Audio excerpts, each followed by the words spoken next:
स्वानंद आत्मोन्नती व विश्वशांती सद्गुरू सेवा मंडळ देवपूर देवठाण दिंडोरी नाशिक येथे एकनाथी भागवत चातुर्मास सांगता व तुलसी विवाह सोहळ्याचे आयोजन करण्यात आले होते। या प्रसंगी दिनांक 2 नोव्हेंबर 2025 रोजी 9 ते 11 हरिभक्त परायण मोहन महाराज हस्ते धुमाला यांचे जाहीर कीर्तन झाले। त्याच्यानंतर दुपारी 2 ते 4 वाजता हरिभक्त परायण चक्री प्रवचन होऊन भागवत चतुर्मास सांगता झाली आहे।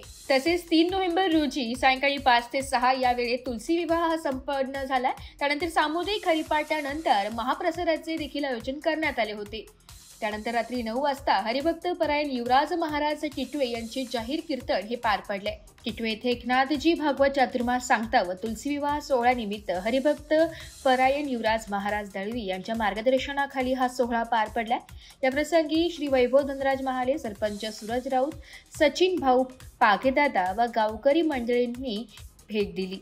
या सोहळ्यासह मोलाचे सहकार्यामध्ये पंचक्रोशीतील भजनी मंडळे व सरपंच, उपसरपंच, ग्रामपंचायत सदस्य टिटवे, सर्व साधक बंधू तसेच दिंडोरी तालुका पेठ, सुरगाणा, त्र्यंबकेश्वर, चांदवड व नाशिक येथील भाविकांनी मोलाचे सहकार्य केले। एस मराठी न्यूजसाठी तालुका प्रतिनिधी भाऊसाहेब पिंगळ, अवनखेड।